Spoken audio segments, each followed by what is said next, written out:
À Histoire de Sorel, nous sommes aujourd'hui, une fois de plus, dans les magnifiques locaux de la Maison des gouverneurs à Sorel-Tracy.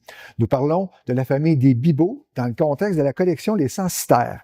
Nous en parlons avec Madeleine Blanche-Lucier. Nous verrons, entre autres, que François Bibeau, l'ancêtre d'origine, était un homme qui avait la bougeotte. Au retour, Madeleine Blanche-Lucier.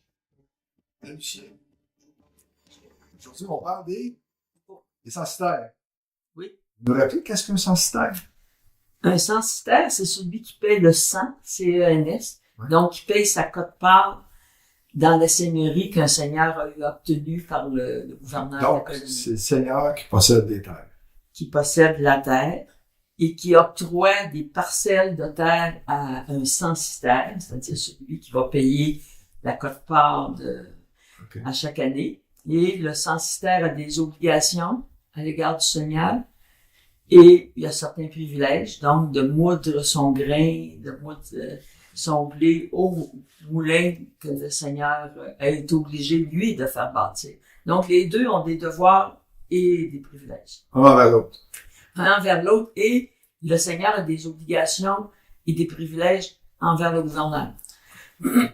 Donc, on va parler de François Bibeau, qui va devenir éventuellement censitaire. Qui va devenir censitaire. Il arrive dans la région, mais en Nouvelle-France. De quelle façon? Il s'est engagé à La Rochelle en 1656. Son contrat d'engagement est disponible. OK. Oui, on a son contrat d'engagement qui a été signé en avril 1656. Ça se parle, hein, dans les tavernes, là-bas, la Nouvelle-France, c'est pas inconnu en France. OK. On en parle beaucoup, on vante les espaces, la disponibilité de tout, etc. Donc, il s'engage pour ce qu'on appelle un 36 mois, pour 3 ans. Il s'engage auprès d'Élie Bourbeau. Élie Bourbeau. Élie Bourbeau, qui est à Champlain, OK. et qui est au Cap-de-Madeleine. Et Élie Bourbeau est originaire de La Rochelle aussi. OK. Donc, ils se connaissent. Ils se connaissent, puis on n'a jamais été capable de le prouver, mais François Bibeau fréquente des protestants convertis. OK. OK. Élie Bourbeau, c'est un protestant d'origine qui s'est converti. Est-ce que François Bibeau est un protestant à l'origine? Et on n'a pas trouvé son acte de baptême, on a trouvé les actes de baptême de ses frères et sœurs. Donc, ce sont des catholiques OK. qui ont été baptisés. Mais vous savez, la période des guerres de religion est pas loin, là. Toute la côte ouest, La Rochelle, Rouen, c'était des protestants, et on prend la religion du roi. Alors, quand le roi se convertit, tout le monde se convertit.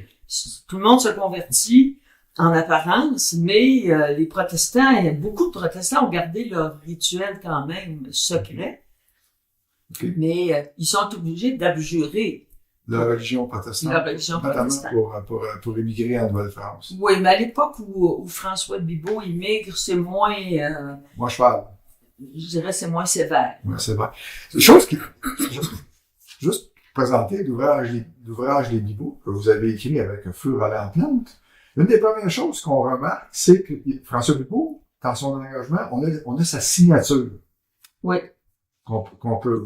Il s'est signé, mais il ne sait certainement pas ni lire ni écrire, parce que sa signature, si vous remarquez bien, c'est écrit Farinois OK. Bibeau. OK. Alors, il était probablement dyslexique. OK. Mais il y a quand même une graphie Il y a une graphie. pour son nom. Oui, mais ça, c'est répandu, la graphie. Parce qu'ils sont photographiés un peu comme les enfants apprennent à lire OK. par photographie. Mais ça veut pas dire qu'il sait lire. OK. Et il sait pas écrire. Ça lui permet de signer un contrat d'engagement.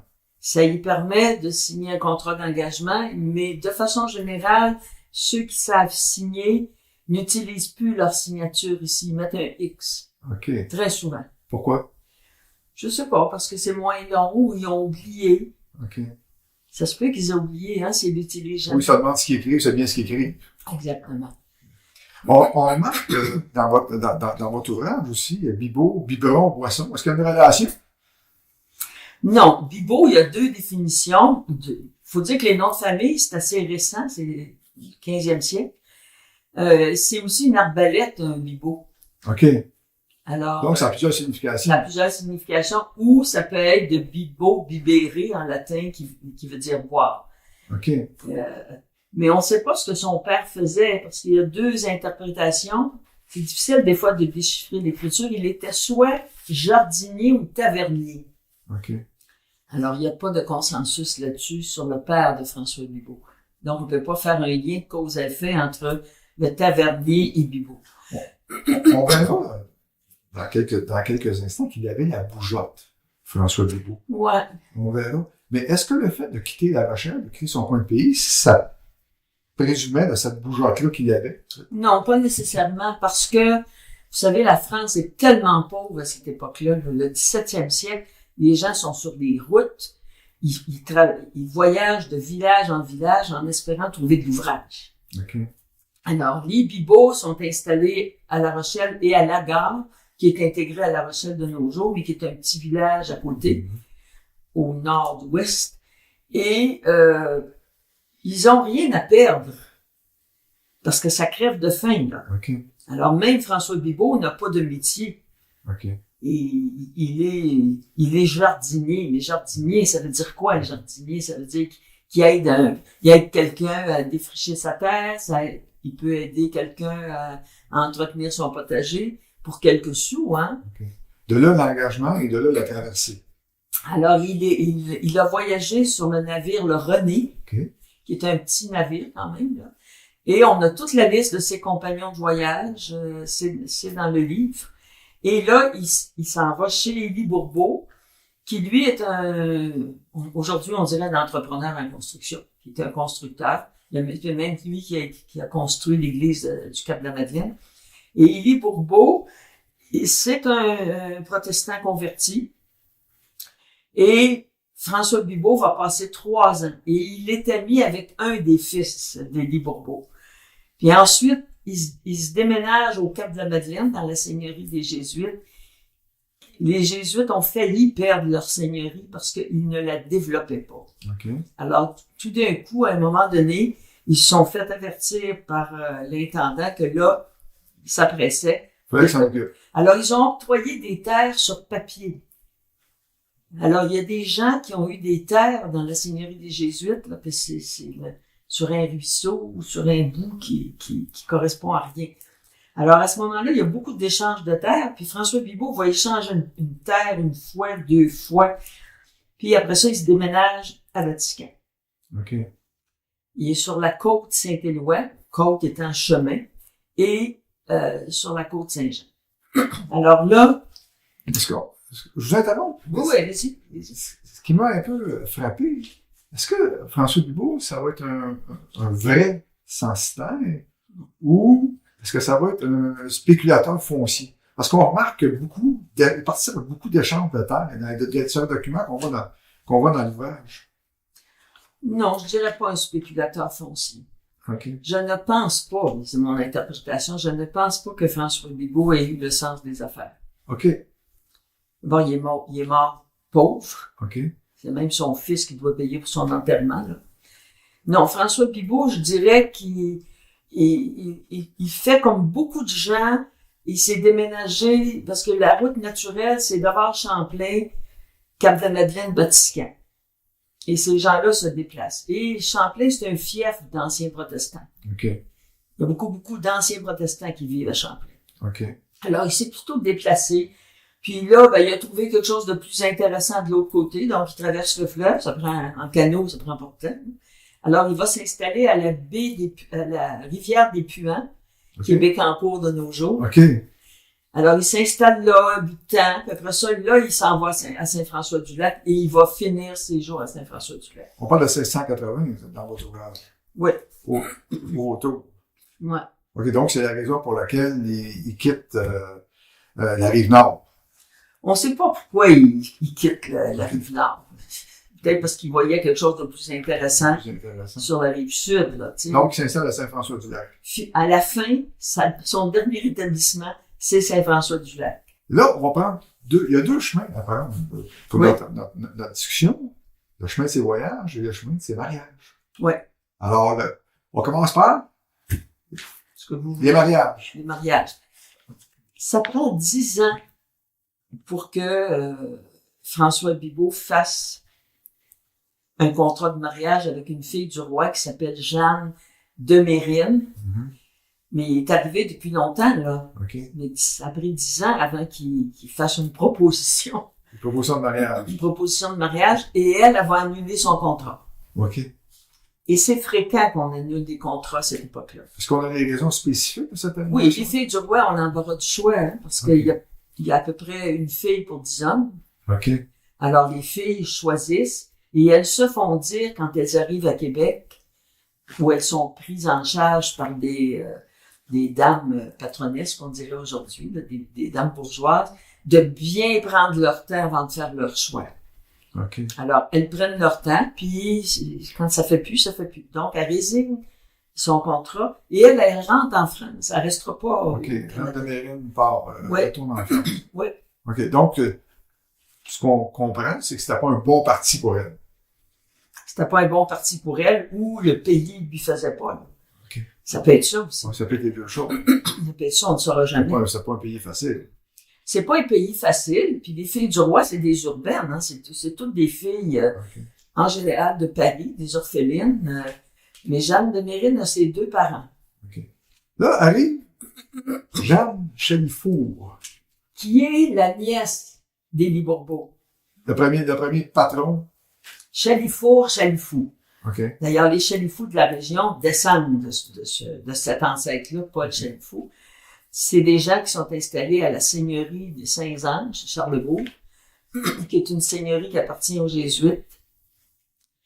Et Jeanne est une des filles de Paul Chalifou. Alors, il va marier Jeanne Chalifou, avec qui il va avoir une fille, Marie-Jeanne. Mais Jeanne Chalifou décède. Oui. Elle a 26 ans seulement. Elle est peut-être décédée en couche, mais il n'y a pas de date de naissance. Donc, il n'y a pas Il n'y d'indication a pas d'indication, on ne sait pas de quoi elle est morte. sur les causes de la mort. Voilà. Et son 3e mariage, ça va être avec Louise Hénard, Qui a 15 ans à l'époque. qui a 15 ans. Puis c'est toute une histoire, cette famille Hénard-là. La mère de Louise Hénard, qui vit à Québec. Son mari, qui est savetier, il a dit à plusieurs reprises que lui, la Nouvelle-France, il en avait sa claque. OK. Alors, il disparaît. Il aurait pris un bateau vers les Antilles sans l'autorisation. Parce qu'on peut pas sortir de la colonie sans autorisation. Donc, elle est comme... Puis elle apprend supposément par une lettre qui est décédée. OK. Alors, elle se met en ménage avec un soldat de la garnison à Québec. Et elle est dénoncée comme faisant du concubinage. OK. Lui, il va faire de la prison. Et elle ne peut pas s'approcher à 3 lieues de la ville. Donc, elle va s'installer aux Trois-Rivières. OK. Et c'est là que François Bibeau rencontre sa fille, OK. qui a 14 ans, et qui va avoir 15 ans à son mariage. Et la mère et la fille se marient à peu près en même temps. OK. Oh, c'est une histoire très intéressante. Très rocambolesque. Elle va se être mariée 5 fois. Hein, tout est parti. La mère de Louise La mère Hénard, de qui est Louise la femme. Et la belle-mère de François Et Bibeau. la belle-mère de François C'est ça. Bibeau. Et François Bibeau, je ne sais pas si parce qu'il veut plus dire son âge ou si c'est pas son âge, mais officiellement dans les documents, il dit qu'il a 40 ans, mais il en a 50. OK, donc, François Bibeau, 50 ans, se marie avec Une jeune Louise fille Hénard, de 15 ans. Et c'est pas fréquent les mariages à 15 ans pour les femmes en Nouvelle-France. OK. Bon, la majorité est à 25 ans. OK. Mais en tout cas, elles se marient puis ils vont avoir une tralée d'enfants, pour parler en bon québécois. Et elle va le suivre. Elle va le suivre à Bénépuan, à Bécancour, puis elle va le suivre à Saint-François-du-Lac. OK, donc elle va toujours le suivre. Mais là, mariage, enfant, mais bougeotte. On parlait de bougeotte au départ. En tout cas, il a changé souvent de terre. Il a changé souvent de temps, mais là, parce que le titre de l'ouvrage, c'est Le coureur des bois devenu censitaire. Oui. Alors, notre ami, François Bibeau, a toute une carrière de coureur des bois. Oui, on n'a pas les contrats d'engagement, sauf pour un contrat, qui est une commandite de l'intendant, parce qu'on ne sait pas très bien ce qu'il fait après son départ de chez Élie Bourbeau. On sait qu'il a passé l'hiver chez Élie Bourbeau en 66-67. Donc, il vit pas sur ses terres. OK. Est-ce qu'il fait des voyages de 3-4 mois? Est-ce qu'il est coureur pour quelqu'un? Parce qu'à l'époque, là, c'est assez libre, hein, la traite des fourrures, là. C'est pas encore organisé avec des compagnies et tout ça. Mais le voyage qu'on connaît, c'est celui de 1669 à 1671. Parce que en 1668, il vend certaines terres, il en loue une autre à un autre censitaire et il signe un contrat de donation envers sa future épouse, Jeanne Chalifour, parce qu'il s'en va 2 ans. Là, ce qu'on comprend, c'est qu'il fait une promesse de mariage. Il fait une promesse de mariage, il donne tous ses avoirs comme un testament à sa future épouse, mais il n'est pas marié encore. C'est ça, il quitte. Il quitte. Promesse de En mariage, 69. il quitte, il se marie au retour. Oui. Est-ce que c'était courant à l'époque? Non. Non. OK. Mais il voulait bien signifier, parce que peut-être qu'il y avait de la pression familiale aussi. Il faut pas oublier qu'il est très ami avec les Bourbeaux. C'est dans la famille. Alors, il veut bien signifier à sa belle, peut-être qu'il a été échaudé aussi par Jeanne de Mérine. Il veut signifier à sa belle qu'il va la marier à son retour. Okay. Donc, il part pendant 2 ans.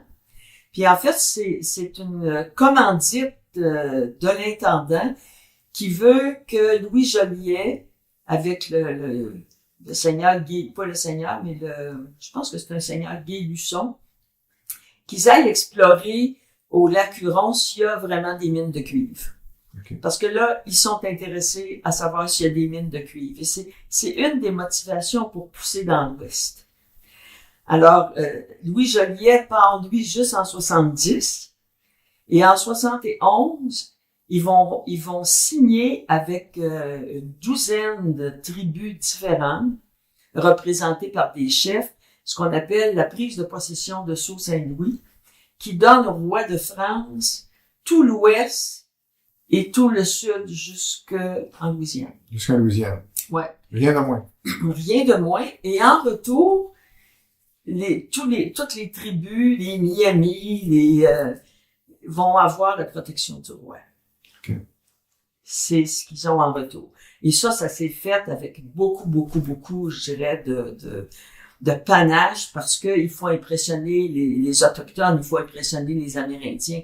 Alors, ils ont fait une grande cérémonie avec des grands discours. Puis, Nicolas Perrault sert de truchement. Truchement, c'est le traducteur, c'est l'interprète. C'est l'interprète au sens littéral du terme, qui traduit dans toutes ces langues-là ce que Guy Luçon dit.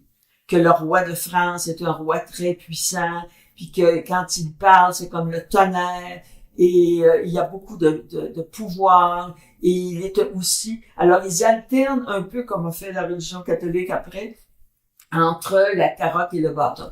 Okay. Alors, il va les protéger, il va en prendre soin, ils deviennent, les Amérindiens deviennent ses enfants, mais que s'ils n'obéissent pas, ben, il y a un pouvoir qui est aussi fort que le tonnerre et les éclairs. Et ça finit par un Te Deum. Donc, c'est la prise officielle de Sault-Sainte-Marie. Il y a un monument à Sault-Sainte-Marie où il y a la liste de tous les gens qui étaient là, dont François Bibeau. Dont François Bibeau, ouais. OK. Donc, c'est coureur des bois, explorateur et pratiquement conquérant. Oui, ben si on regarde l'importance qu'a eu la prise de possession de Sault-Sainte-Marie en 1671, ce qui donne au roi de France les terres de l'Ouest et jusque en Louisiane, c'est important quand même. Okay. Après ça, Louis Joliette, lui, il va avoir comme mandat de descendre le Mississippi pour aller voir plus loin effectivement ce que c'est que ces terres-là. Donc, il revient. Il revient, et ce qui est cocasse, c'est que celui qui lui a octroyé sa terre au début, c'est le père Claude Alouez dans la Seigneurie des Jésuites, qui était le supérieur des Jésuites. Mais Claude Alouez est aussi partie prenante du voyage vers Sault-Sainte-Marie. Okay. Alors, c'est un petit monde, hein? C'est tous des gens qui se connaissent. C'est tous des gens qui se connaissent, oui. Qui ont un peu les mêmes affinités. Oui, comme Louis Joliette n'était pas destiné du tout à aller... Est-ce qu'on peut dire qu'après 1671, à son retour, François Bibeau, l'expression, s'installe, rentre dans ses terres. Il s'installe. Et là, il va défricher, mais à sa mort en 1705, avant, en tout cas, Parce que là, il est autour de la cinquantaine. il y a plus que 50 ans. Parce que quand il marie Louise Hénard, il a 50 ans. Donc, il a à peu près 75 ans. Okay. Et il n'y a pas d'argent. C'est son fils Pierre qui va devoir payer les funérailles et qui, après ça, va devoir, parce que c'est l'aîné, Pierre étant l'aîné, il va devoir régler toutes les dettes que François Bibeau a. OK, donc, parce qu'il avait laissé des dettes. Il a laissé des dettes. Il doit de l'argent au seigneur, notamment de la seigneurie de Saint-François. OK, donc, transaction foncière impliquait aussi qu'il laissait des... Ouais. C'était pas toujours clair. C'était pas toujours clair, puis en tout cas, de ma compréhension à moi, il n'y a pas le sens des affaires beaucoup. OK, donc c'était pas un spéculateur foncier, c'est comme on le mentionnait tantôt au départ. Non, moi je ne dirais pas que non. OK. Non. OK, intéressant. Non. Avec Louise Honore, 9 enfants. Ouais. Ce que je comprends, ce qu'on voit dans votre livre. Dont un garçon, Nicolas. OK. Parce qu'il y en a qui restent à Saint-François-du-Lac, dont celui Pierre qui va marier une parenteau. Alors, il va racheter des terres des parenteaux. Donc, Pierre, il s'installe bien. Il y en a un qui va devenir fermier à la Côte-des-Neiges, à Montréal. OK, la Côte-des-Neiges, la vraie Côte-des-Neiges. La vraie Côte-des-Neiges d'aujourd'hui, qui à l'époque est de la campagne, il est fermier à la Côte-des-Neiges. OK. Et Nicolas va venir s'installer à Sorel. Et il achète une terre de Pierre Salvaire qui est marié avec Marie-Geneviève Huss. Ou Huss. Qu'on connaît déjà Qu'on dans une autre émission. Dans une dernière émission. Et cette terre-là est la première terre après la fin de la seigneurie de Yamaska. Quand j'expliquais que Paul Huss avait demandé à être attaché à la paroisse Saint-Pierre de Sorel, c'était la fin de la seigneurie de Yamaska. Et la première terre après, c'est Bibeau. Nicolas Bibeau. Il va l'échanger avec Jean Chevalier qui a la terre suivante. Okay. Et les Bibeau sont encore présents à Saint-Anne-de-Sorel. OK, donc c'est toujours les mecs Bibeau actuellement. Ben, c'est des descendants. C'est des descendants, naturellement. Oui, parce qu'il y a plusieurs souches. Okay. Mais notre Bibeau de Nicolas, c'est celui dont les Bibeau Sorel descendent. Donc, ce Nicolas Bibeau-là a 11 enfants. Et oui. OK. Donc, puis c'est, on peut dire, quelqu'un qui regarde l'émission aujourd'hui, qui est un Bibeau de Sorel-Tracy, peut raisonnablement penser que c'est son ancêtre. Oui. Sauf les Bibeau qui viennent de Yamaska, ils ont pas le même, ils ont un des frères de Nicolas. OK. Donc, il y a 2 branches. Il y a plus que 2 branches. Il y a la branche de Saint-François. OK, c'est pas seulement la branche de Sorel-Tracy, là. Il y a plusieurs branches. Saint-François, c'est comme vous dites. Ben, comme il y a eu 9 enfants, François Bibeau, ceux de Montréal, de la Côte-des-Neiges, ça va être les descendants de celui-là. Nous autres, c'est Nicolas. OK, Nicolas Bibeau. Oui, puis il y a encore des Bibeau à Sainte-Anne. Il y a encore des Bibeau pas loin de cette seigneurie-là, un peu plus loin. Et il y a des Bibeau sur le chemin de la Rive. OK. Ces gens-là descendent de Nicolas. Oui. Tout le monde. Ouais. On arrive au thème de l'entrevue, Madeleine Lucier. Qu'est-ce qu'on va retenir de toute cette vie-là de François Bibeau? Ben, moi, je pense qu'il y a quelque chose en commun avec tous les autres, le courage. Parce que même s'ils avaient rien à perdre à partir de la France, c'est quand même un déracinement. C'est une immigration. Donc, il y a un choc migratoire, là, tu sais. Dans ma famille, on en parlait beaucoup de François Bibeau parce que ma mère a fait un voyage, c'est comme ça qu'on a eu son acte d'engagement. Okay. Elle est allée à la recherche de son ancêtre. Et on parle toujours du goût de l'aventure de François Bibeau. Okay. Quand vous avez mentionné tantôt qu'il tenait pas en place, je ne pense pas que ce soit vraiment ce qu'on appellerait aujourd'hui un cultivateur bien enraciné, puis qui aime ça, puis qui... C'est pas la force des choses. Je pense qu'il était obligé. Il n'y avait pas d'autre façon. Mais je ne sais pas si le goût de l'aventure n'était pas plus fort que le goût d'être un cultivateur. Je pense qu'effectivement, on remarque qu'ils se promènent. Ils se promènent, ils bougent, puis ils essayent une terre là, essayent une terre ailleurs. Donc, beaucoup de courage, l'esprit aventurier. Moi, je pense que c'est une qualité importante pour survivre ici. À cette époque-là. Ouais, ah oui. Écoutez, Madame Lucie, on vous remercie infiniment Ça m'a fait plaisir.